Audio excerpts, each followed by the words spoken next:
Familia, bienvenidos aquí a Historia con Calle, su salón de clases improvisado favorito. Esto se graba aquí en GW5 Studio. Y si tú te quieres anunciar aquí, mira, sencillo, lo puedes hacer comunicándote al 787-221-9530, 787-221-9530 o en info@gw5.com. Recuerda que lo que no se promociona no se vende. También gracias a todos los que se conectan en el super chat, aportan algo, siempre me escriben. Yo sé que les está gustando el proyecto. Esta semana nos vamos un poquito más light porque de verdad que la semana pasada fue demasiado sanguinaria. Así que hoy tenemos una historia de campo que te va a gustar mucho. So, Gaby, tírame ese intro. Visitante de ambas Américas. The essential facts are these. President Kennedy was murdered in Dallas, Texas. He was shot by a sniper hiding in a building near his parade. Hace ya 73 años, la muerte se posó sobre un cerro en Ponce.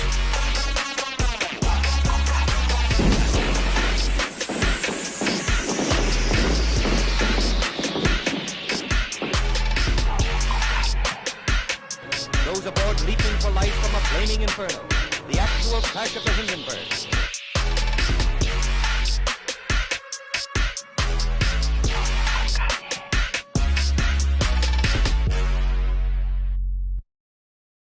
Pam, pam, pam, pam, pam, pam. Qué bonito, ¿ah? Bueno, pero más bonito es traerles a ustedes el pan de la enseñanza. Suena cabrón. Mira, familia, bienvenidos sean a este salón de clase improvisado, donde vamos conociendo poco a poco la historia de este gran país. Hace ya 2 semanas pasadas, un muchacho llamado Sadier Hernández me dejó un comentario dejándome saber que me estaba viendo desde la fría tundra en Alaska. Brr. Y que quería saber la historia de su pueblo. Así que al gran Sadier, mano, gracias por tu apoyo. Espero que esto te brinde un poquito de calor tropical, ¿verdad? Allá en la tundra esa fría donde te ubicas. Te deseo mucho éxito y buena salud para ti y tu familia. Y es con mucho gusto que hoy en Historia con Calle te traigo la historia del corazón de Puerto Rico, Orocovis. Juan Ponce de León, quien andaba en su viaje de exploración isleña, visitó al cacique principal, Agüeybaná, y los dos se hacen panas, intercambiando nombres y concediendo favores. En esta irónica historia de supuesto amor fraternal, el jefe indio hasta visitó la sede principal de las operaciones colonizadoras en La Española, lo que es hoy Santo Domingo. Agüeybaná también ayudó a Juan Ponce en su viaje de exploración isleña y a establecerse en la isla. Le ofreció una hermana como concubina que, aunque yo sé que esto suena horrible, esto en realidad era una práctica muy común entre los indios. Juan Ponce consiguió que el cacique hasta preparara una plantación de yuca para el rey Fernando.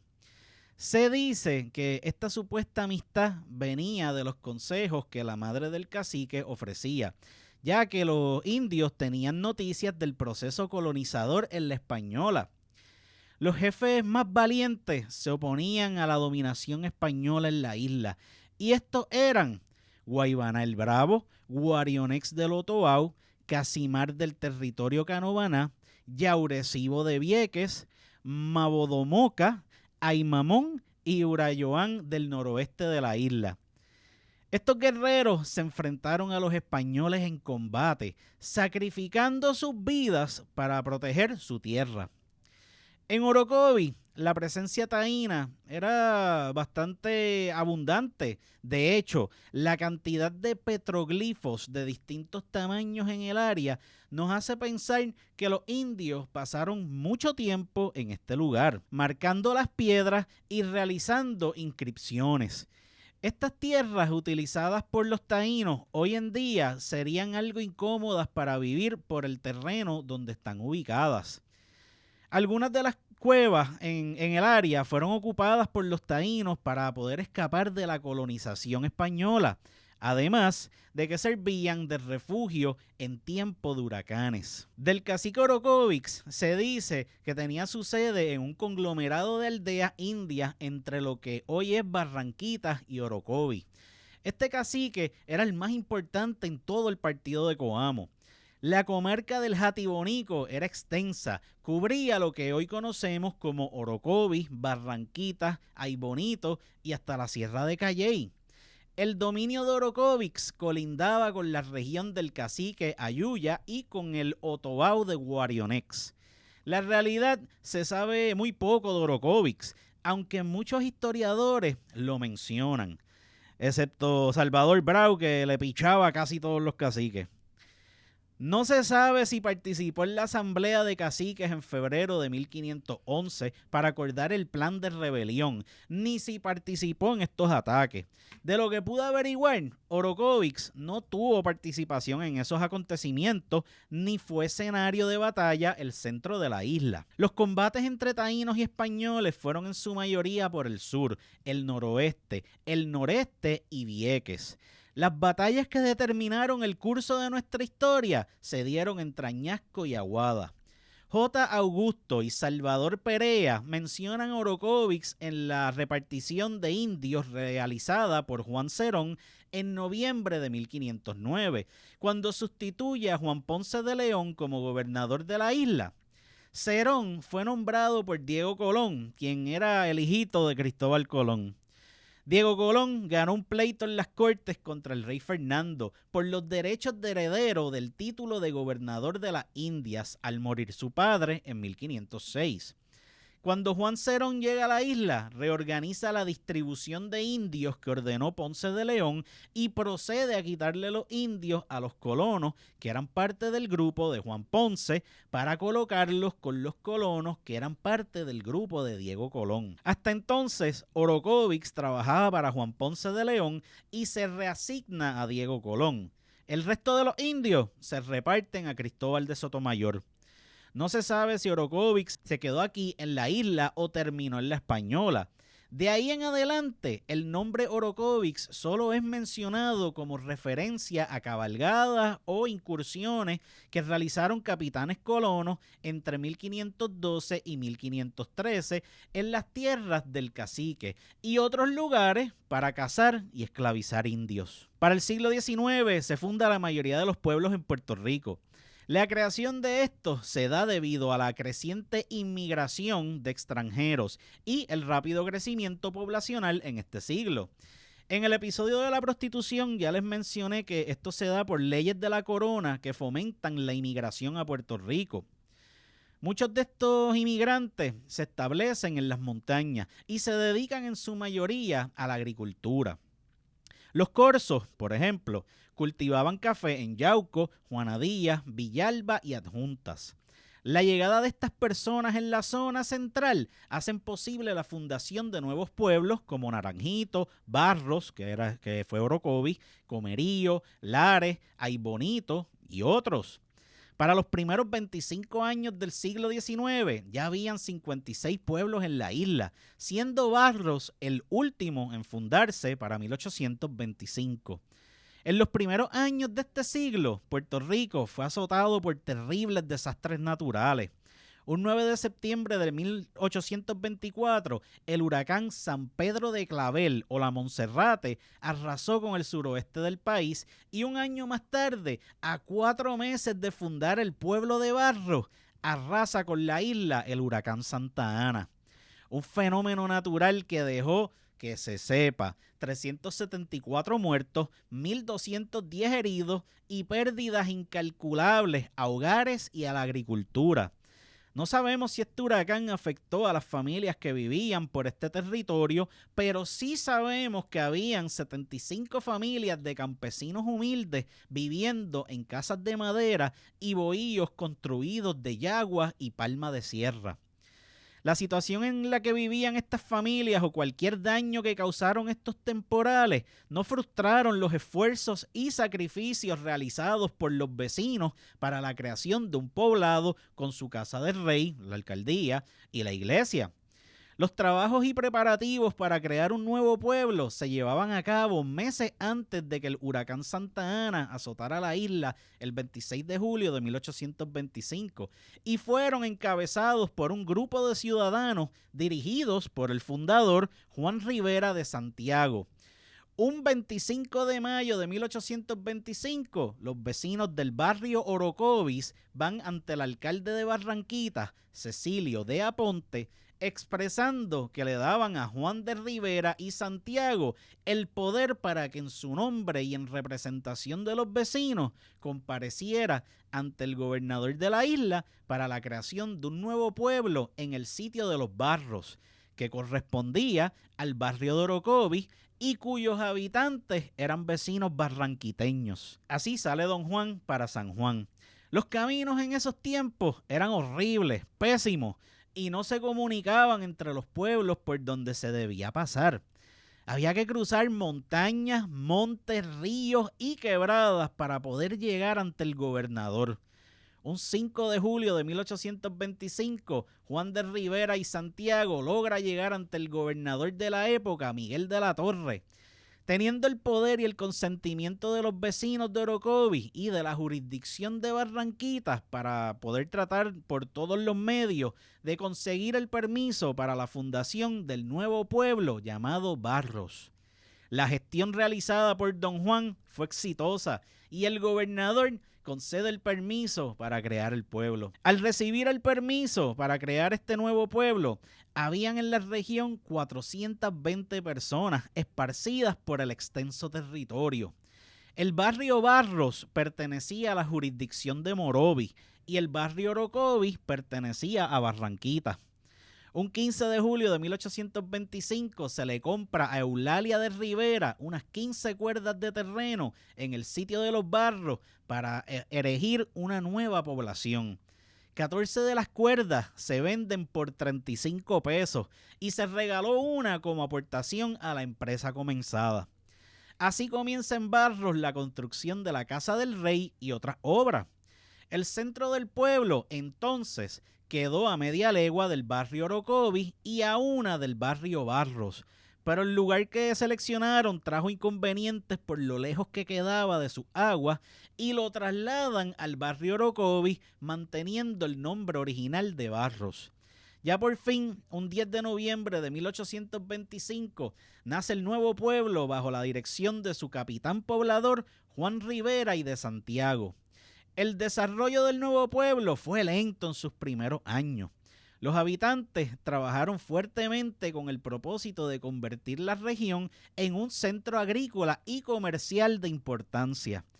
Estos primeros años fueron dedicados a construir las obras municipales como la Casa del Rey, la iglesia parroquial y los demás edificios públicos que se realizaron más tarde. Antes de construir la parroquia, Barros no tenía ministro católico y había que pagarle por medio del municipio un salario al párroco de Barranquitas para que éste viniera a celebrar oficios religiosos en la población.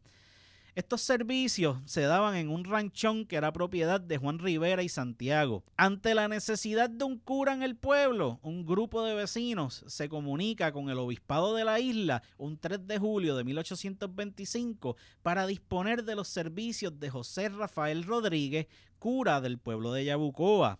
Pero esto no se dio, pero se les comisionó al párroco José Martínez de Naranjito para inaugurar la nueva iglesia del pueblo de Barros. Un 29 de octubre del mismo año se celebra una misa y José Rafael Rodríguez así se convierte en el primer párroco del pueblo. Esta nueva iglesia se construye en un solar que pertenecía a Juan Rivera y Santiago y fue construida en madera del país, preparada por los mismos vecinos, tachada de yaguas y palma de sierra. Los patronos del nuevo pueblo son San Juan Bautista y Nuestra Señora de la Monserrate. Ya para 1828 la población aumentó a 732 personas. 402 eran blancos, 11 pardos, 182 agregados de todas castas y 33 esclavos. Barros ya contaba con su casa del rey, iglesia y la carnicería pública. Los caminos existentes eran el que transitaban a Corozal en dirección a la capital, el que conducía a Morovis, el camino a Ciales y el que llegaba a Barranquita. A la casa del rey había que hacerle constantes arreglos debido al estado de deterioro en que ésta se encontraba. El mantenimiento de estos edificios, si recuerdan el episodio de Carolina, era el deber del gobierno municipal. La situación económica no era buena y esto impedía hacer obras de reparación. La Junta Municipal de Barros le comunica al gobierno central la necesidad de reparar la casa del rey y que no contaban con fondos para poder repararla. El ayuntamiento entendía que salía mejor comprar una casa nueva que reparar la que ya había. Un 9 de diciembre de 1859, Pablo Díaz Meléndez hace una oferta de una casita de madera de 2 pisos en 450 pesos para la casa del rey.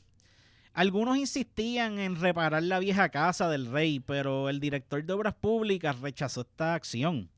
La Junta Municipal compra la nueva casa de madera y la verdad, esto fue mejor negocio, ya que reparar la vieja hubiese costado entre 500 y 600 pesos. La carnicería pública fue otra estructura que se encontraba en terrible estado de deterioro. Y en 1858 deben construirla de nuevo, ya que la original fue destruida por consecuencia de unas fuertes lluvias y vientos que azotaron a Barros en octubre de ese mismo año. El cementerio original era bastante pequeño y su extensión era de una cuerda cercada con tablones de madera del país. El centro urbano solo tenía una calle en dirección de este a oeste y una pequeña plaza. A la iglesia original le faltaban partes por construir y se formó un presupuesto de gastos para poder lograr estos arreglos. Al momento de su fundación como pueblo, habían más que 2 barrios, Orocovis y Barros. Por su extensión surgen nuevos barrios. Para 1830 se incluían los barrios Salto, Gato, Bauta y Botijas. Y para 1847 se crearon los barrios Damián y Mata de Caña. El territorio seguía siendo inmenso y muy poco era el área dedicada a la agricultura y el pastoreo. Esto se le informó al entonces gobernador Fernando de Norzagaray y se crean los barrios Bauta Abajo y Bauta Arriba. En diciembre de 1875 se agrega a Barros los terrenos del barrio Pasto que pertenecía a Morovis. Barros se tenía que hacer cargo de recaudar cobros que estaban en atraso y entregarlos a Morovis mientras los recaudaban. Lo mismo ocurrió con el lugar llamado Quebrada Abajo, que pertenecía a Barranquita y luego pasó a ser jurisdicción de Barros.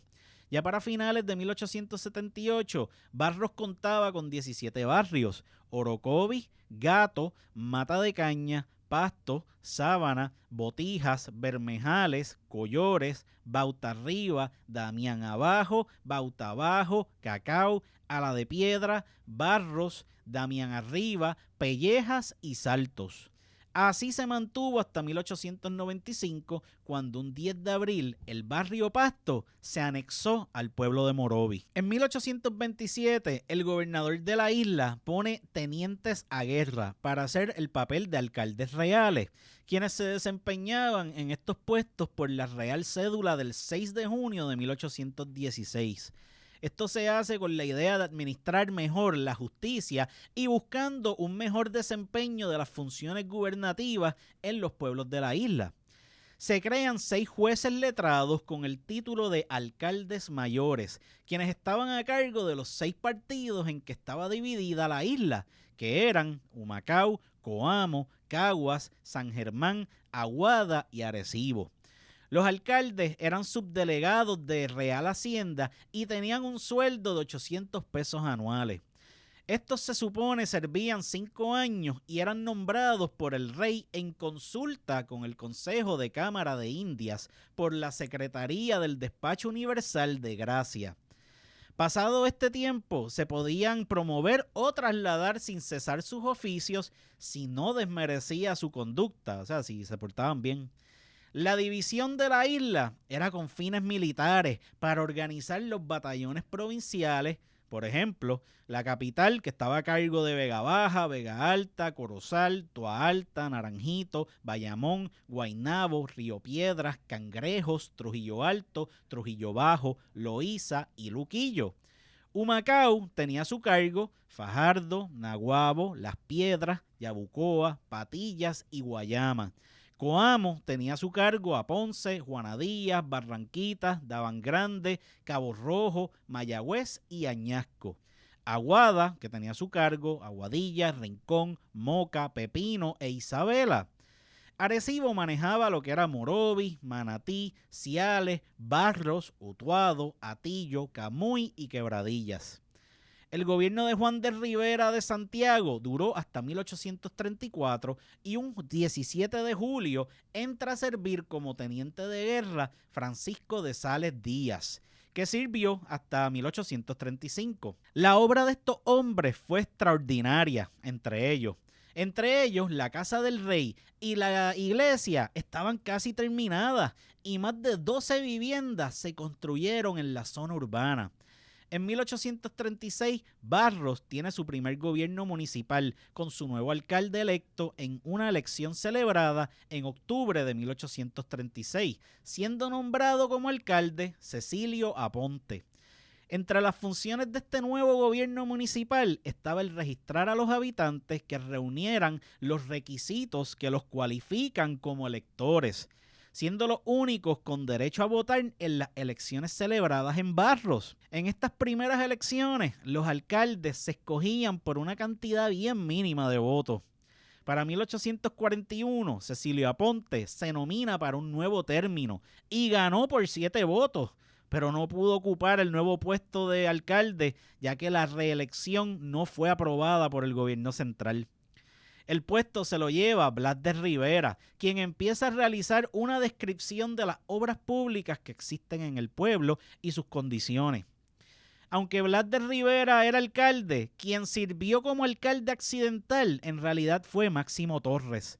El gobierno de la isla implementaba reformas para organizar el régimen municipal y durante el gobierno de Rafael de Aristegui, por medio de un real decreto, la isla ahora solo tendría ayuntamientos. La capital, Mayagüez, Arecibo, Humacao, Ponce, Aguadilla, Guayama y San Germán con sus respectivos alcaldes. Los otros pueblos ahora tendrían jueces pedáneos, conocidos como teniente a guerra. Los primeros 25 años de Barros fueron muy importantes para su desarrollo económico, político y social. Al fundarse el pueblo, pertenecía a la villa de Arecibo, junto con otros 9 pueblos. Ya para 1847, Barros pasará a pertenecer a Ponce en lo militar, civil y judicial. El orden público, mantenimiento de la paz y la tranquilidad de los ciudadanos era la responsabilidad de la Guardia Urbana de todo pueblo. Este cuerpo existía en la mayoría de los pueblos y para 1830 Barros contaba con 4 oficiales, 126 urbanos, 11 jubilados, un aforado y un sargento mayor. Los gastos de la guardia eran sufragados por los contribuyentes de la jurisdicción, pero esto fue suprimido por el gobernador Fernando de Norzagaray. La supresión de la guardia se dio en todos los pueblos donde se daban estos servicios. La medida se llevó a cabo para poder aliviar a los pueblos de la isla y se establecen alguaciles para auxiliar a la alcaldía. El orden público ahora queda a cargo de los alcaldes, quienes tienen autorización para establecer la guardia en caso de que la paz fuera alterada. Desde su fundación, Barros era un pueblo agrícola. En estas tierras fértiles se sembraba el café como producto principal de consumo, entre muchos otros frutos. Con lo que cosechaban, los campesinos podían obtener artículos indispensables para el consumo de las familias. Con lo que vendían o intercambiaban, obtenían azúcar, bacalao, sal, aceites, licores, vestimenta, etc. Hubo crianza de ganado y aves, pero esto era en menor cantidad y eran una fuente de alimentación para los barreños. La agricultura y la ganadería eran la principal actividad económica y esto fue mejorando a medida que mejoraban los caminos y el transporte. Pero al principio su desarrollo comercial e industrial era lento o casi ninguno. La riqueza agrícola por la creación de caminos y obras municipales trajo más producción, exportación e importación de productos agrícolas. Para 1828 se utilizaban 282 cuerdas de terreno para la siembra de frutos y café. En 1830 solo había un negocio circunscrito a la jurisdicción y no existían industrias de importancia. Para los vecinos esto no fue ningún impedimento, pues ellos mismos fabricaban lo que necesitaran. Artículos como sogas, hamacas, canastos, etcétera, que eran fabricados de majagua y otras materias primas. Hacían sus propios utensilios de cocina y fabricaban muebles con maderas del país, que abundaban en el sector. Lo más que fastidiaba la economía eran los desastres naturales que destruían cosechas y los caminos que a cada rato se podían afectar por las constantes lluvias en la región. Para 1830 también los barreños ya son contribuyentes directos del municipio y empiezan a sostener cargos públicos. Ese año los gastos públicos fueron de algunos 228 pesos, haciendo que los ingresos obtenidos fueran de mucha importancia, sobre todo porque era necesario construir esa casa del rey y la iglesia. Estos ingresos ayudaron también a reparar y ampliar caminos que conducían a Barranquitas y a Morovis, y se inicia la apertura de un camino que conducía hacia la capital, pasando por Corozal. Ya para 1846 los gastos públicos iban en aumento y la agricultura andaba en pésimas condiciones. La siembra de la caña aquí nunca prosperó, solo se sembró en 9 cuerdas y media y el producto era para consumo local. Para mejorar esta situación desastrosa, el entonces alcalde Carlos José Gavarainós convoca a los vecinos de diferentes barrios para que voluntariamente repararan los caminos reales para poder llevar productos a diferentes lugares. Este pueblo trabajador rápido empezó a meter manos a la obra, ya que ellos entendían que esto era para el beneficio del pueblo y para ellos mismos. El crecimiento poblacional del pueblo era lento al principio, pero ya para 1858 había más nacimientos que fallecimientos en la zona, además de un alza en matrimonios. Para 1876 se construye su plaza pública, 3 calles, una nueva iglesia y una nueva casa del rey, debido a un famoso incendio del que les contaré en breve. También contaban con el cuartel civil y de orden público y la población ya era de 9.731 habitantes. En 1876 el huracán San Felipe azota la isla y a este desastre le siguió unos meses de sequía. Esto no fueron buenas noticias en Barros, ya que lo poco que se cosechaba tenía que ser utilizado para alimentar a las familias. Esto no era un pueblo de gente rica y la mayor parte de las casas estaban en muy mal estado. Los gobernantes de Puerto Rico en la segunda mitad del siglo XIX empiezan a crear leyes al garete para tener ocupada a toda la clase obrera del país. Estos reglamentos eran unas medidas de vigilancia severas en todos los trabajos que por ley la población debía desempeñar, las famosas libretas. Estas medidas esclavizantes establecían que nadie podía estar desocupado. Uno de estos reglamentos estaba relacionado con el servicio doméstico y bajo esta reglamentación se incluía hombres y mujeres que debían realizar estos trabajos. Los ayuntamientos podían redactar sus reglamentos de acuerdo a las costumbres del lugar, que luego eran aprobados por el gobernador de la isla. Un 11 de mayo de 1864 se redacta el reglamento del servicio doméstico de Barros, permitiendo que hombres y mujeres desde los 14 años se pudieran dedicar al servicio doméstico mediante un salario para cocinar, lavar y cuidar del aseo de la casa y familia. En Barros había esclavitud y se llevaba un conteo preciso y exacto de esto, y así se redujo el nacimiento de negros esclavos en la jurisdicción. El párroco de aquel entonces, José Crespo, le comunicaba al gobierno central con mucho orgullo que en 1872 no había ocurrido ningún nacimiento de madres esclavas. La compra y venta de esclavos era bastante común en Barros. De hecho, al tiempo de fundarse el pueblo, hay una venta registrada con fecha de 7 de enero de 1831, donde se realiza la venta de un negro esclavo por Juan Colón a favor de Luis Rodríguez Burgos, ambos vecinos de Barros. Algunos de estos esclavos podían conseguir su libertad ya fuera por medio de pagos o por la bondad del dueño. Un año antes de la abolición de la esclavitud, el pueblo de Barros le da un ejemplo de humildad a la isla entera. Empiezan a liberar esclavos por voluntad de los dueños, que veían hombres y mujeres fieles y bien trabajadores. La abolición llega en 1873 y esto trae otros problemas, ya que muchos dueños de esclavos habían perdido las cédulas de esclavos que habían sido liberados y estas eran necesarias para poder recibir la indemnización otorgada. El gobierno autoriza al secretario del ayuntamiento a expedir certificados acreditando la propiedad de los libertos. Bajo la administración del gobernador Eulogio Despujol se establecen reformas a favor de la educación. En 1880 se establece un plan para impartir enseñanza pública, obligatoria y gratuita para niños pobres de toda la isla. El decreto del 1 de septiembre de 1880 establecía que la enseñanza debía estar dividida en elemental y superior.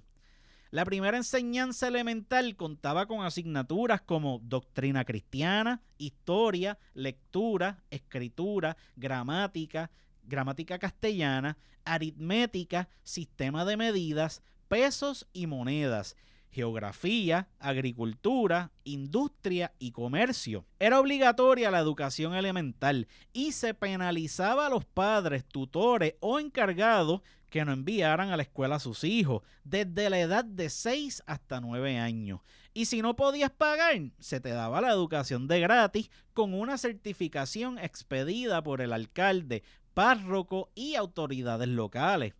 El gobernador Despujol visita Barros en 1880 y los funcionarios públicos los reciben con júbilo.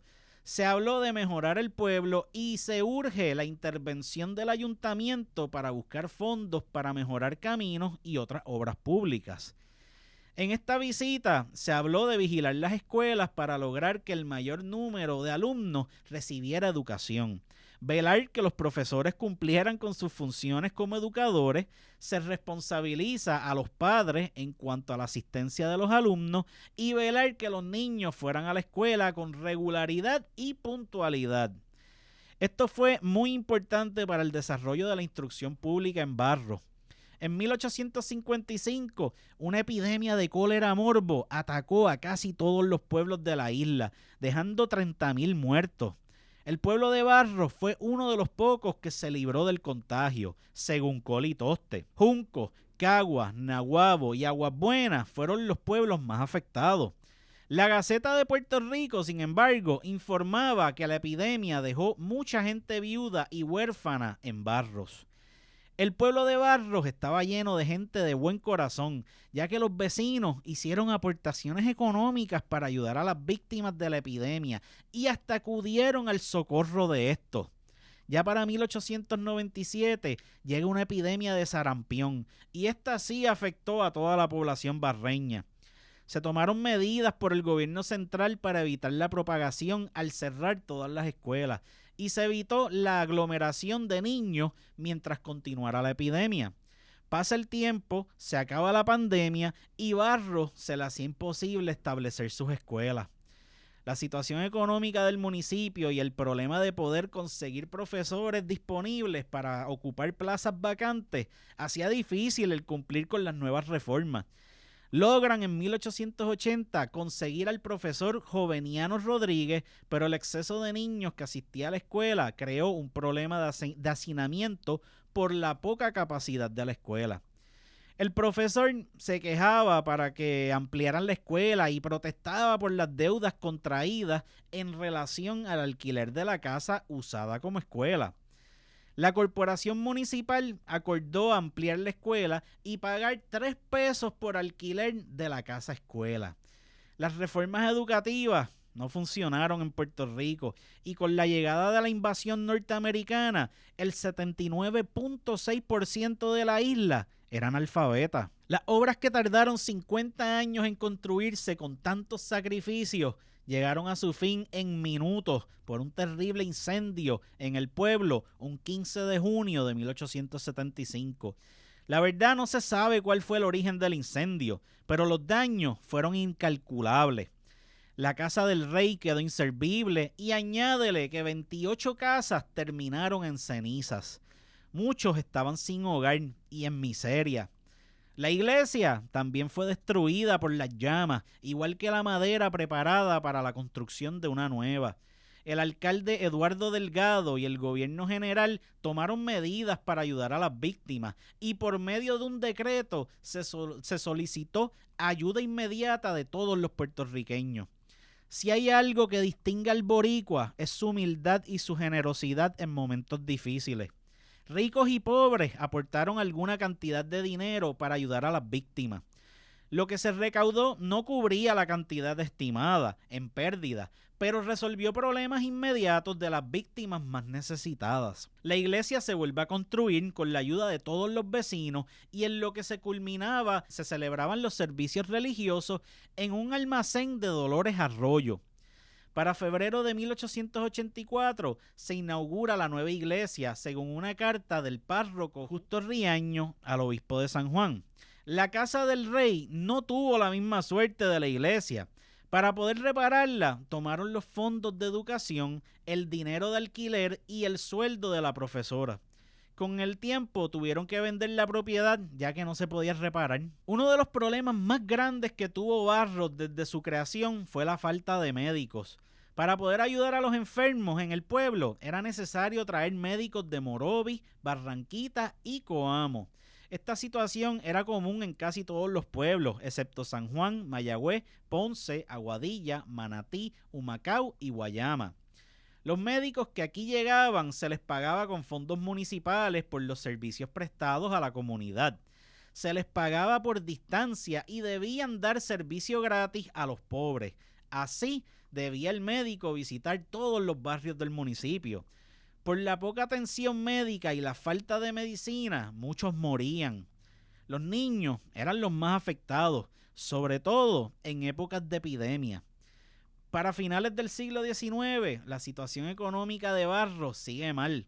Se paralizan todos los servicios y hasta la reparación y construcción de obras públicas. En 1887 solicitan a todos los braceros y artesanos de la isla para trabajar en la construcción de una nueva carretera que conduce del pueblo de Calley hasta el pueblo de Arroyo, pasando por Guánica. Era un trabajo que pagaba bien, pero los vecinos de Barros no se comprometieron a trabajar en esto porque venían los meses de cosecha de café.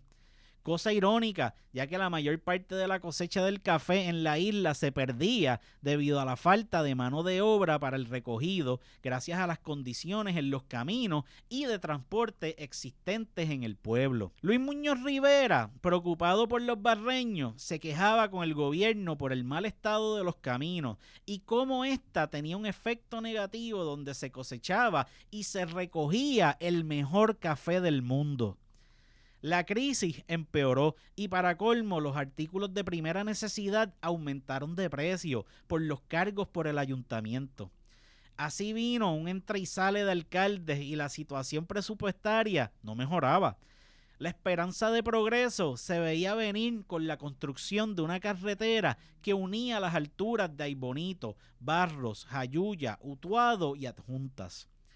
En cuanto a recursos mineros, hasta el día de hoy no existe algún mineral explotable en el pueblo de Orocovis, aunque se habló de la supuesta existencia de una mina de carbón mineral y hasta se intentó explotar esa mina. Las Valencias se llamaría la mina y los terrenos estaban en el barrio Botijas, pero la exploración y explotación de la misma nunca se llevó a cabo. Para 1873 ocurren dos grandes cambios en el país. Primero, el 22 de marzo llega la abolición de la esclavitud y el 17 de abril se establece una nueva ley electoral. Los dos partidos de la época eran el Partido Liberal y el Partido Incondicional Español, antes conocido como el Partido Conservador. En Barros se enfrentan estos dos partidos y el Partido Liberal resulta ganador, pero esto duró poco por la caída de la República Española. Bajo el nuevo gobierno conservador se crea la Guardia Civil, que era un instrumento policíaco que servía para perseguir a los puertorriqueños. También se impone la censura a los periódicos, se elimina el derecho a la reunión y asociación, se persigue al magisterio y se clausura el Instituto Civil de Segunda Enseñanza.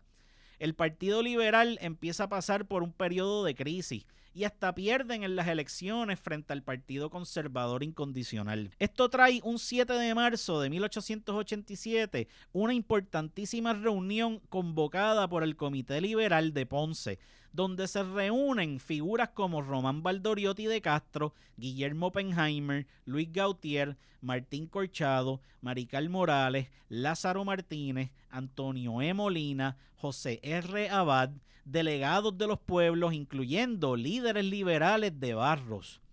Esta reunión da paso a la creación del Partido Autonomista Puertorriqueño.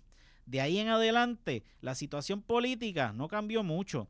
De los alcaldes, debo resaltar al señor Pedro Arroyo, que durante su administración llegó el telégrafo, creó escuelas en los barrios Saltos y Pellejas y trabajó problemas de viviendas creados por las familias que se trasladaban de áreas rurales a zonas urbanas. No se sabe por qué estos campesinos se movilizan a esta zona, principalmente en la calle La Pica y el Cerro La Guaira. Esta gente era pobre, vivían en condiciones pésimas y se dedicaban a la agricultura. La mayoría eran invasores que se establecían en la zona urbana para solicitar ayuda y permiso del gobierno municipal para construir sus chozas. Muchos construían en terrenos privados y sin pedirle permiso al dueño de las tierras, lo que creaba problemas para las autoridades. Los dueños de estos terrenos eran ricos y aunque vivían en sus enormes casas, algunos no tenían autorización legal tampoco para construir su hogar. Llega el cambio de soberanía a Puerto Rico en una época donde la pobreza era extrema en el país. Añádele a este desastroso panorama el azote de un violento huracán el 8 de agosto de 1899, donde la agricultura, ganado y aves se redujo a casi nada. Para aliviar esta crisis, el nuevo gobierno militar norteamericano suspende el cobro de contribuciones a terratenientes y condonan a los vecinos de zonas urbanas aquellas cosas destruidas por el ciclón, la cual debían justificar por medio de expedientes. Las medidas fueron bien recibidas por los vecinos de Barros, pero no tanto por el municipio. Esta medida afectaba a los ingresos municipales. Para fomentar el comercio, se imparte la Orden Especial 39, que declara exenta de contribuciones municipales a la industria del pan en la isla. Esto también aplica a la venta de carne y sus industrias. También se da libertad para establecer puntos de venta de carne en la población y barrios rurales. Para compensar al municipio, se autoriza la creación de patentes sobre la venta de bebidas alcohólicas y todo producto relacionado al tabaco. Para aliviar la crisis económica, el régimen militar inyecta a la economía unos $10 millones para ayudar a la agricultura. Pero esto parece que nunca llegó a donde tenía que llegar porque no funcionó. El gobierno local y el pueblo hicieron donativos para ayudar a los más necesitados y así poder calmar el hambre que había. Además de la pobreza, el analfabetismo, las enfermedades causadas por el hambre y la desnutrición, desempleo y el hacinamiento en que vivían las familias era un cuadro de terror en una época, mi gente, donde JetBlue no existía. Uno de los cambios importantes de esta época fue el cambio de moneda. Un 23 de agosto de 1899 se da la orden en Barros de cambiar a la moneda americana para todos los asuntos oficiales. El cambio de moneda, como todo cambio en la vida, causó que algunos se fueran a la quiebra y otros se hicieran ricos. Luego del cambio de moneda, llega el famoso cabotaje con Estados Unidos, puesto en ejecución desde el 26 de julio de 1899. En 1900, Estados Unidos le devuelve al Tesoro de Puerto Rico $2 millones que habían ingresado en las aduanas por derechos pagados por mercaderías importadas en la isla desde la invasión americana hasta el 31 de julio de 1899. Cuando el gobierno municipal de Barros se entera de la noticia, llaman la atención del gobernador George W. Davis para que estuviera al tanto de los problemas del municipio, en especial caminos y calles intransitables, obras públicas que estaban paralizadas y pobreza extrema. La agricultura era otro problema. El café, por ejemplo, principal producto cosechado en Barros, pasaba por una crisis debido a desastres naturales y añádele que Brasil nos estaba partiendo en la producción de este producto. La falta de recursos causó que muchas fincas fueran reposeídas. El gobierno municipal empezó a formar una protesta contra la introducción del café brasileño en la isla. En 1910 se emprende en Barros un plan de mejoras con la construcción de caminos vecinales, aceras de cemento, se amplió el cementerio municipal y se construyen bancos en la plaza de recreo. Se obligó a los residentes de la calle La Pica a construir aceras y pintar, aunque sea, el frente de sus casas. Se te metía una multa de $5, de $5, si no cumplías con la ordenanza, cosa que sacó bien por el techo a sus residentes. Se prohibía el destruir o maltratar árboles de la plaza pública y hasta tomar frutos de los mismos sin antes estos madurar. Otras obras importantes para el pueblo fueron la construcción de su primera planta eléctrica, una planta hidroeléctrica y el matadero municipal. Un problema grave de la época en Barros eran los famosos desbordamientos del río Orocovis. Ya se había llevado el puente y esto afectaba a los niños que asistían a la escuela y se hacían gestiones para construir una muralla o dique para impedir que el río desbordara y afectara al comercio. Pero el gobierno central les pichaba y el municipio seguía insistiendo ante la legislatura de Puerto Rico. Mientras esto sucedía, se le da nombre a todas las calles y se reparan. Aunque se reparan las calles de la zona urbana, los agricultores se quejaban de que los caminos vecinales eran un asco. Y para colmo, viene el huracán San Felipe el 13 de septiembre de 1928.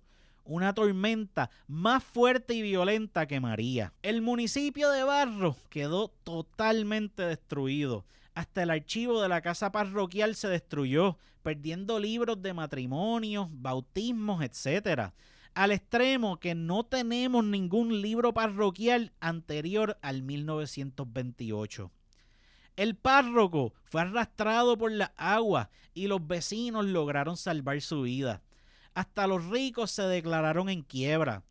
Para este año, la Asamblea Legislativa se reúne y cambian el nombre de Barros y se convierte en el municipio de Orocovis, en honor al cacique que gobernaba el Jatibonico, con la distinción de la S por la X. En cuanto a la mujer orocobeña, se sabe que se dedicaba a los trabajos del hogar. Aunque muchas de estas mujeres trabajaban junto a sus esposos en las faenas agrícolas, realizando labores como la siembra de yautía, plátanos, tabaco y café. Existían brigadas de mujeres trabajando el recogido del café y en la cosecha del tabaco. De 1930 al 1950, la industria más importante en Orocovis fue la de la aguja. Fueron cientos de mujeres que dedicaron su vida a esta industria y la paga no era justa, considerando la cantidad de trabajo que ellas hacían. Desde blusas hasta pijamas para bebés. Estas mujeres servían como obreras algunas y otras como intermediarias. Las intermediarias buscaban el material en su punto de origen y lo traían desde lugares distantes como Coamo, Aybonito y Guayama por medio de caballo, mula y carreta tirada por bueyes. La obrera luego recogía el material y fabricaba la pieza de ropa. Al terminar el producto, era entregado nuevamente a la intermediaria que revisaba y empacaba la ropa para luego llevarla al punto de origen. Cuentan las obreras que a veces eran las 2 de la mañana y ellas seguían trabajando bajo la luz de un quinqué. Para colmo, durante el día, estas admirables mujeres servían el almuerzo a los obreros y cuidaban a sus hijos, que nunca eran pocos. Esto cambió para 1950, cuando las máquinas reemplazaron a las obreras de la aguja. El régimen militar norteamericano introduce unas reformas educativas en la isla con el fin de implantar un sistema de instrucción pública basada en principios norteamericanos. A 12 días de la ocupación militar en la isla, un grupo de ciudadanos reunidos en el Teatro de San Juan le expresan al nuevo gobierno el establecer una educación pública desde kindergarten hasta escuela superior. Las primeras reformas las aplica el gobernador militar John R. Brooke. Se elimina la Diputación Provincial y se transfiere al Departamento del Interior todo lo relacionado a la instrucción pública en la isla. Se suprime la subdelegación de farmacia y la ponen a cargo del Instituto de Segunda Enseñanza. También se establece la Universidad de Puerto Rico. El sistema de educación estaba a cargo al principio del general John Eaton, un excomisionado de educación de Estados Unidos. Entre sus gestiones, recomendó el nombrar 16 supervisores americanos que debían actuar como inspectores de las escuelas y profesores de inglés. Se reforman las juntas locales de instrucción pública y se recomienda la formación de nuevas juntas que debían estar compuestas por el alcalde y padres de familia. Ya cuando se establece el gobierno civil, tenemos el primer comisionado de educación, Dr. Martin Grove Brumbaugh, designado por el presidente William McKinley el 6 de agosto de 1900. En Orocovis, la educación pública se realizaba con dificultad, esto debido a su ubicación y distancias entre zonas urbanas y rurales, la falta de escuelas, medios de transporte y la falta de recursos económicos. De casi 15,000 habitantes en la jurisdicción, solo 88 niños iban a la escuela y 8,355 no sabían ni leer ni escribir. La última escuela en Orocovis, en el barrio Cacao, cierra por problemas de salud de su profesor Inocencio González. Al no encontrar profesor para esa vacante, se traslada la escuela al barrio Gato por ser uno de mayor población y porque los habitantes del sector nunca habían tenido una escuela. Con el tiempo, abrieron otras escuelas en Collores, Mata de Caña, Pellejas y Salto. El gobierno civil de la época aprobó una ley titulada Ley para la Consolidación de ciertos términos municipales de Puerto Rico, y su fin era anexar ciertos municipios a otros. Así anexaron el municipio de Barranquitas al de Orocovis. La anexión trajo protestas por parte de las autoridades municipales como de los habitantes, y estas quejas llegaron hasta el Congreso y al presidente de los Estados Unidos. La odiada ley estuvo vigente hasta el 1905, cuando es derogada. Barranquitas vuelve a ser un municipio independiente. Para 1900, Orocovis estaba controlado por partidos republicanos hasta 1944, cuando el Partido Popular Democrático tomó el poder y se mantiene en el mismo hasta después de las elecciones de 1976. Durante la Guerra Hispanoamericana, Orocovis apoyó a España y sus vecinos aportaron lo que pudieron en dinero y en equipo de guerra. Se formaron unas guerrillas a caballo que respondieron a las iniciativas del alcalde de San Juan y así movilizan la primera compañía del Batallón Patria, destacada en Orocovis. El Batallón Patria se traslada a Ponce y guerrean contra las tropas norteamericanas en el combate de Coamo, donde su capitán pierde la vida. Meses más tarde, fuerzas norteamericanas procedentes de Aybonito ocupan la alcaldía sin resistencia alguna. Un 25 de febrero de 1899, el gobierno militar dispone que los pueblos cuyos ciudadanos no estuvieran en buena armonía con las tropas americanas fueran retirados de sus poblaciones. El municipio manifestó que Barros andaba en muy buena armonía con las tropas y creían necesario que éstas no se retiraran de allí. Un día reciben la visita del Regimiento 65 de Infantería de Estados Unidos y se presenta una resolución de darle al cuerpo militar la bienvenida y mostrar el aprecio de todos los orocobeños. Es en esta época que se funda el Partido Popular Democrático. El Partido Liberal pasaba por problemas entre su liderato, que termina con la división del mismo. Un 31 de marzo de 1937, en el barrio Naranjal en Carolina, Luis Muñoz Marín y sus seguidores son expulsados de la colectividad. De ahí sale el Partido Liberal neto, auténtico y completo. Y un año más tarde, su grupo inscribe la nueva organización política de nombre Partido Popular Democrático en los pueblos de Luquillo y Barranquitas. Muñoz Marín se convierte en el líder del nuevo partido y la mayoría de los delegados en la Asamblea Liberal se unen a este en campaña por los pueblos y los campos. Ya para 1938, el PPD se empieza a organizar por toda la isla. Orocovis, siendo un pueblo mayormente republicano, recibe la campaña de Muñoz en 1939. Fue una campaña fuerte y hasta hubo peleas entre seguidores de los distintos partidos políticos.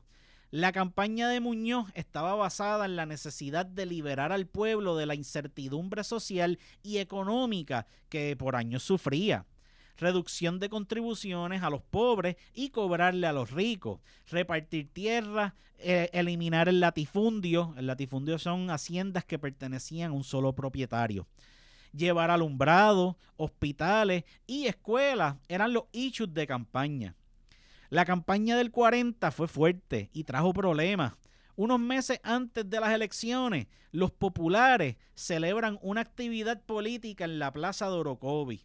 La actividad estuvo tan llena que esto sorprendió a los republicanos, quienes celebraban otra actividad política en el barrio Gato. Cuando este corillo de republicanos se entera que los populares tenían su bembé en la plaza, estos abandonaron su actividad y llegaron al pueblo, donde se forma un sangriento motín. La policía rompe a dar macanazos, empezaron a disparar por todas partes y se forma el pánico en la población. Muchos terminaron heridos en este motín y 5 de ellos de gravedad. Los republicanos logran desalojar a los populares de la plaza y así celebraron los populares su primer meeting en el pueblo de Orocovis. Se dice que asistieron miles de personas de todas las clases. Aunque el Partido Republicano gana en Orocovis, el resto de la isla se pintaba de rojo popular. Se dice que la derrota en Orocovis se dio por la falta de electores campesinos que eran amenazados por gangas o turbas republicanas, enviadas por los más poderosos de la comunidad. Se llegó al extremo de transportar electores en camiones desde el día antes de las elecciones, donde los tiraban en unos lugares descritos como corrales de ganado. En estos lugares se hacía una fiesta con carne de cerdo y ternera y luego en los colegios se les pagaba $1 para que votaran por el Partido Republicano. Ya para las elecciones del 1944, el Partido Popular Democrático gana y el alcalde electo fue Lucas Torres. Un julio de 1948, un policía de nombre Jesús Rivera aterriza un avión Cessna en la montaña por donde está la Escuela Superior José Rojas Cortés. El aterrizaje fue hecho con una gran habilidad. Un avión que salió de San Juan y pasó por el río Orocovis llegó al área ya mencionada. Los orocobeños reciben al piloto como todo un héroe y Rivera, emocionado por la muchedumbre, decide repetir la hazaña. Despega el avión en dirección contraria a la que aterrizó y trató al rato de aterrizar de nuevo, pero una rueda del avión cayó en una zanja y el avión se va de nariz y la hélice terminó con una aspa dañada. Esta vez solo había silencio y desespero. Al otro día llegó un piloto de la compañía dueña del avión, lo arreglaron y así se lo llevaron volando. Durante la Segunda Guerra Mundial hubo otro incidente con un avión en Orocovis. En el barrio Bautarriba había caído un avión y aquello parecía como si una podadora gigante había talado todo el monte. El área estaba llena de cantos de avión y lubricantes de combustible que manchaban todo el terreno.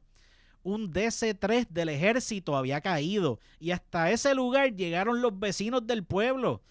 Entre partes de avión, combustibles, materiales y los cadáveres de los pilotos, la gente rebuscaba para llevarse souvenirs de recuerdo. El primer cine de Orocovi estaba en una casa de madera en la calle 4 de Julio y se exhibían películas todas las noches y el matiné los domingos a la 1 de la tarde. Los martes daban dramas de vaqueros. Los favoritos de los muchachos eran Bob Steele, Charles Starrett, Gene Autry, Roy Rogers, Tim McCoy, Bob Livingstone, Bill Elliott y Hopalong Cassidy. Bob Steele era el preferido de Orocovi y sus peleas a puño hacían gritar a todos los presentes en el cine. La serie favorita de la época era El Llanero Solitario y la primera película que fue exhibida en el cine lo fue Down Mexico Way con Gene Autry. Las películas norteamericanas que llegaban a Orocovi en su mayoría eran musicales, pero también llegaron las películas mexicanas. Jorge Negrete fue el galán favorito de las mujeres en Orocovi y más popular se volvió cuando vino a Puerto Rico en los 40 y visitó la tumba de Luis Muñoz Rivera en Barranquita. Con el tiempo, el cine se construye en concreto y para los 50 las películas que más pasaban eran las mexicanas.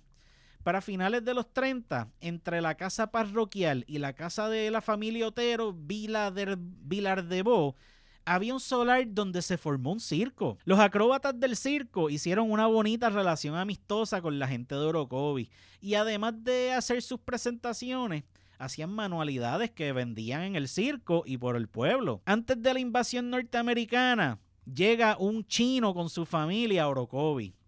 El hombre cambió su nombre al español, haciéndose llamar ahora Ángel Flores. La familia vivía en el segundo piso de una casa en la calle 4 de Julio y aunque el pobre hombre quería que le llamaran Ángel, a su casa siempre le decían la casa del chino.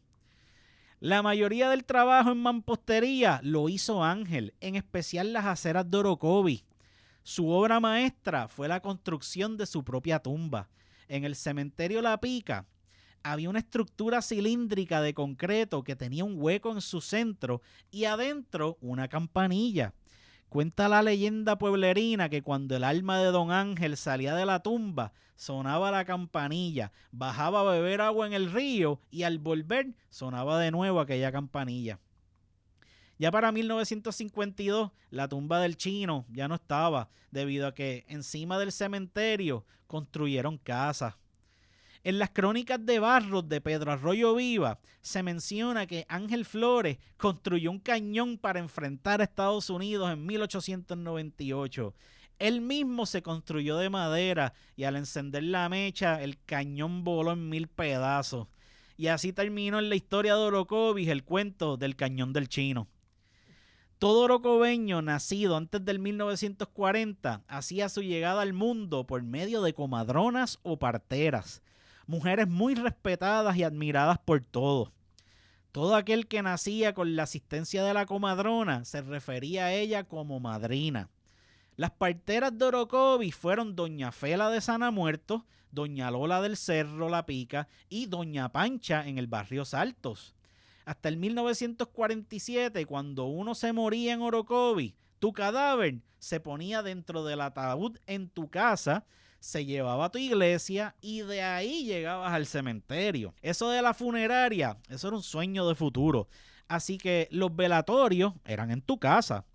Los ricos tenían la despedida de duelo, una actividad que ocurría en la carretera hacia Barranquita.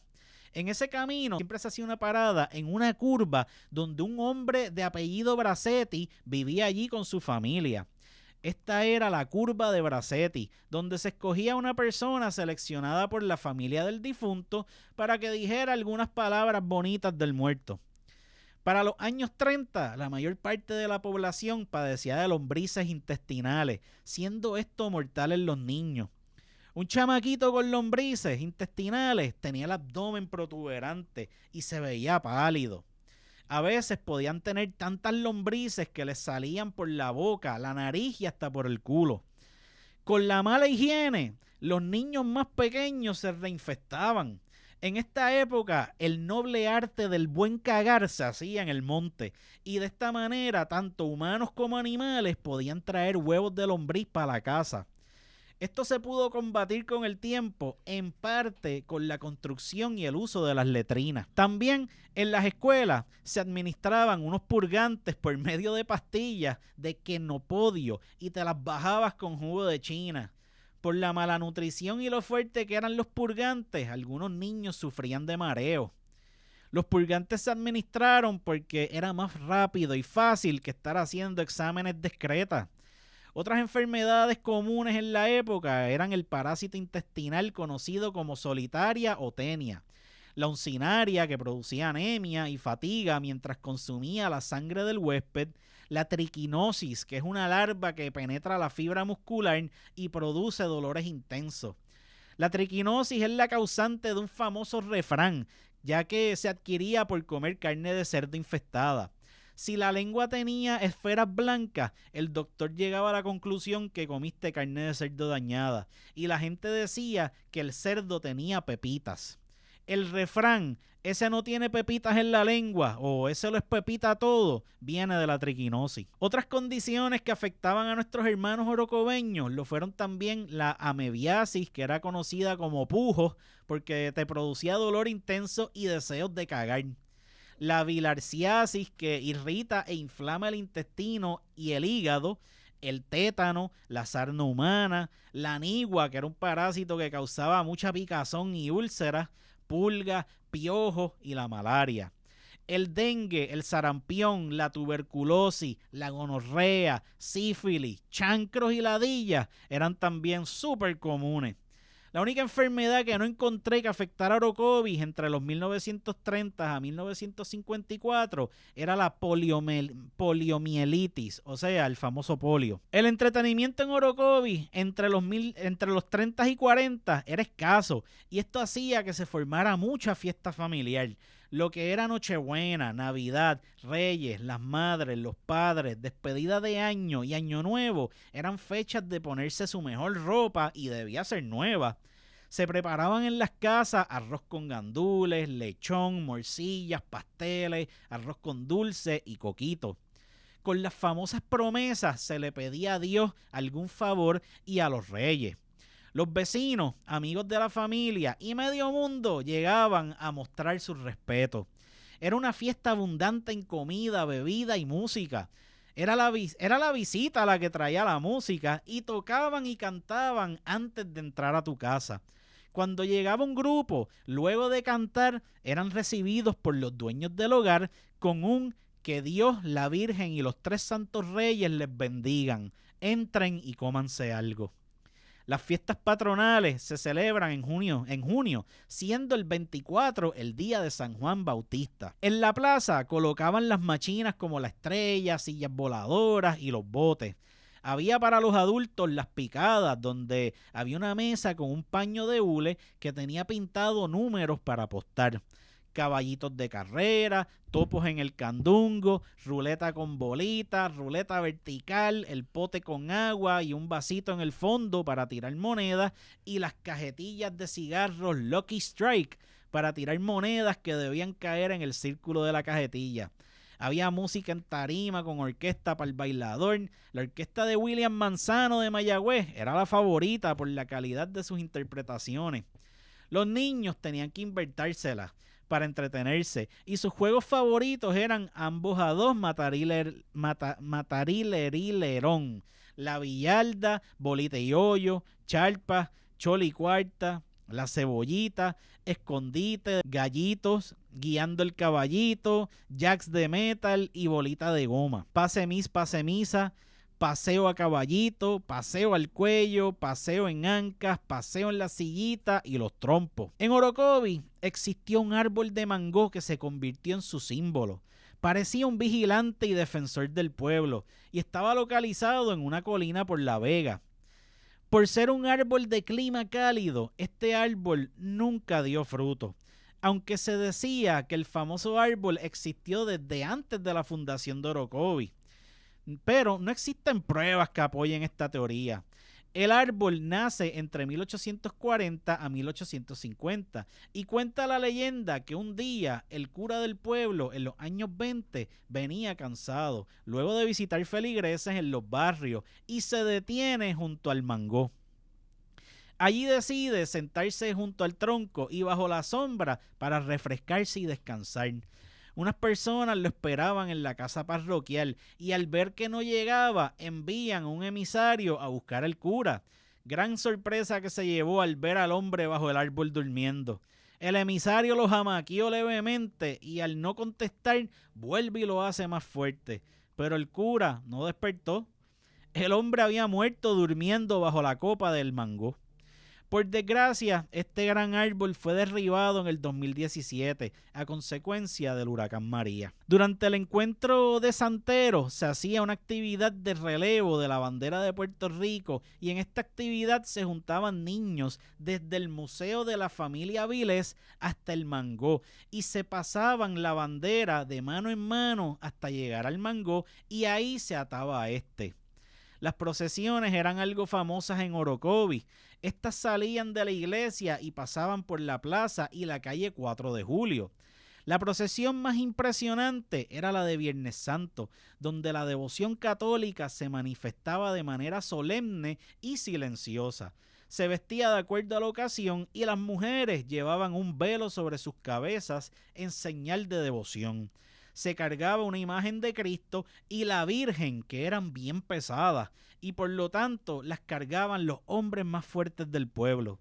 El primer accidente automovilístico en Orocovis fue en el Puente de las Reyes, donde el chofer de un carro no vio un roto en la carretera y se fue risco abajo, cayendo en una charca. Solo sobrevivió el pasajero. El primer puesto de gasolina en Orocovis estaba entre la calle Federico de Getó y la calle 4 de Julio y era de marca Texaco. Los primeros radios que llegaron a Orocovis eran de galena, que esto es un tipo de mineral con propiedades de recepción de ondas radiales.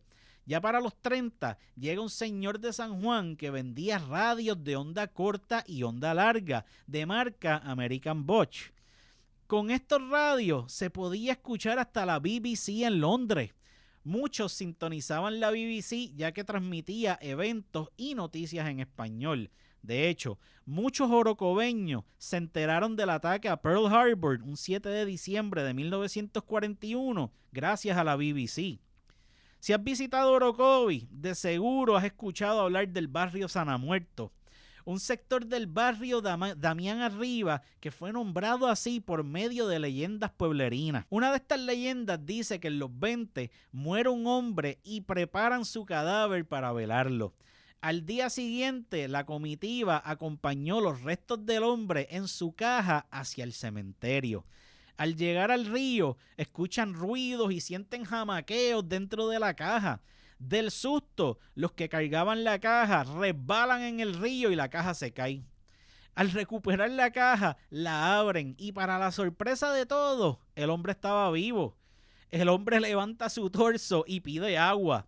Los vecinos salen corriendo y le dan a beber agua del río y comienzan a celebrar la resurrección del muerto. Desde entonces se considera que el área, el río y sus aguas tienen poderes curativos y así se bautiza como río Sanamuertos. Los personajes pintorescos de Orocovis no pueden faltar en este relato, como Archilla del barrio Barro, que era un comediante natural. Los mejores chistes y sanos los hacía este pana por la gran imaginación que tenía.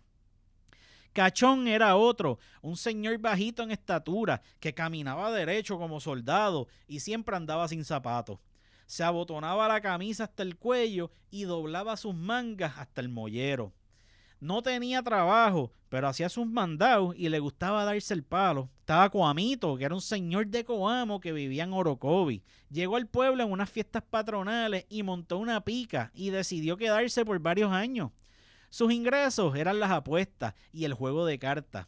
Estaba Crucito, el gordo sonriente, que bajaba todos los días del Cerro La Pica a atender su zapatería y siempre estaba sonriendo. Dillinger, que era un adolescente del Cerro La Guaira y era bien blanco, daba la impresión de que estaba enfermo y para colmo apenas hablaba. Le pusieron de nombre Dillinger en honor al gánster de Chicago, William Dillinger, ya que el joven les robaba a los vecinos. Doña Ezequiela, que era pura india taína, vestía siempre de negro y usaba zapatos amarrados por cordones. Estaba mellá y era fiel creyente de la Iglesia Católica. Vivía en Barrios Altos y dormía en el ataúd que tenía para cuando muriera. Otro joven famoso era Lindbergh, que tenía su nombre por el famoso piloto. Este joven vendía gofio, que eso es harina de maíz tostado con azúcar envuelta en un vaso de papel. Bolitas cubanas, que eran un dulce de coco rallado, azúcar, se endurecía y se cubría con sirope rojo, endurecido. Estos y otros dulces iba Lindbergh por todo el pueblo vendiendo y no regresaba a su hogar hasta que había vendido toda la mercancía. Estaba Lillo, el chofer de carros públicos, que un día arreglando su carro se le prende en fuego y por evitar que se quemara su propiedad y las de sus vecinos, logró empujar el carro encendido hasta una quebrada donde pudo contener las llamas. Moncheplomo, que le decían así por los enormes pies que tenía. Estaba Moncho, el hijo de Puzula Colón, que fue el guapetón del barrio y un buscabulla. Lo de loco y guapetón se le quitó cuando Dillinger lo hirió con una yen y Don Lillo le metió un bofetón en el salón de billar. Nila, que era una deambulante alcohólica del Cerro La Guaira, al morir su marido fue perdiendo la mente y la gente pues se apiadaba de ella y la ayudaban. Pero algunos se burlaban de ella. Una de las cosas que le decían en tono de burla era "camina como Chencha la Gambá", por una canción de Mirta Silva. Otros le gritaban que le cabía una pelea de perros entre las piernas. Pedro Machote era otro deambulante famoso de Orocovis, que también estaba mal de la mente. Caminaba por las calles diciendo que era millonario y siempre andaba con una caja llena de papeles y documentos viejos. Vendía aguacates en una caja de cartón diciendo que eran alligator pears. Tenía un enemigo imaginario llamado Diego Colón y cuando alguien en el pueblo quería sacarse al pana de la vista, solo le comentaba que Diego andaba por el área y salía corriendo como alma que lleva el diablo. Los barrios de Orocovis hoy en día son Ala de Piedra, Barros, Bauta Abajo, Bauta Arriba, Bermejales, Botija, Cacao, Collores, Damián Abajo, Damián Arriba, Gato, Mata de Caña, Orocovis, Orocovis Pueblo, Pellejas, Sábana y Saltos. El último diseño de la bandera de Orocovis lleva 2 bandas blancas en ambos lados del rectángulo azul central. Esto representa los sectores de Orocovis y Barros. Sus rectángulos verticales verdes simbolizan los extensos territorios en las jurisdicciones de Aybonito y Barranquita, que mantenía bajo su control el cacique Orocovis. Su escudo significa la raíz o influencia de España en su formación como pueblo y tardó 8 años en establecerse. El himno es una composición sencilla que habla de conceptos patrióticos y es creación de Celestino Avilés Burgos y se basa en el lema "Orocovis es mi corazón". El ruiseñor es el ave del pueblo y la flor del café por su importancia en su economía. Su cognomento, Centro Geográfico y Corazón de Puerto Rico, se establece en el 2001 y se justifica con confirmación científica que establece al barrio Pellejas como el mismo centro del país. El pueblo de Orocovis es ejemplo por sus valores y sentimientos del pueblo puertorriqueño, como su amor por la tierra, a la naturaleza, al trabajo, su hospitalidad y amistad con sus pueblos hermanos. La sencillez, nobleza y espíritu de lucha de este pueblo siempre será digna de admirar. Nuestra patria es una bella isla y Orocovis es su corazón. Y si fue en ese pueblo el que te dio la vida, siempre cántale con todo tu amor. Bueno, familia, Sadier, espero que te haya gustado la historia de tu pueblo. Brother, está resumida aquí, tu pueblo tiene una historia bien extensa y pudiera estar aquí 3 horas hablando de la historia de Orocovis, pero esto es un resumen no tan breve de la bella historia de tu pueblo. Gracias por darme la oportunidad de narrártela. Así que, corillo, será hasta la próxima. Espero que hayan disfrutado este episodio. Ahora sí, Francisco, llévatelo.